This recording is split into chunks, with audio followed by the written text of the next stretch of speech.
మిరపకాయ బజ్జీ ఎలా చేయాలో చూసేద్దాం రండి.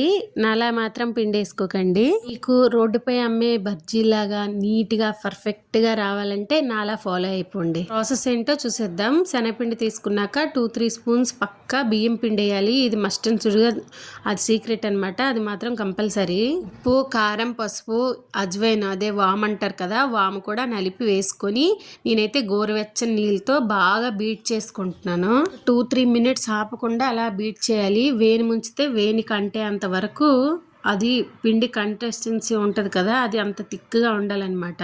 తర్వాత మనం బజ్జీ మిరపకాయలు వాష్ చేసుకొని ఇంకా మధ్యలో ఇలా గంటు పెట్టుకొని లోనున్న స్టఫ్ అనేది ఉంటుంది కదా, గింజలు అవన్నీను తీసుకోవాలి. అన్నట్టు మర్చిపోయిన బేకింగ్ సోడా కూడా వేసుకోవాలి. చిటికెడు, ఎక్కువ వేయకూడదు, హెల్త్ ప్రాబ్లము. చిటికెడు వేసుకుంటే చాలు. ఈ మధ్య అది ఏదో ట్రెండ్ అయింది కదా గ్లాస్ బజ్జీ అనేసి, నేను ట్రై చేసిన. ఇంకా గ్లాస్లో వేయడం చాలా ఈజీ అండి. పిండి వేసుకొని ఇంకా మొత్తం మిరపకాయ మునుగుతుంది. ఈజీ అంటే ఈజీ ప్రాసెస్.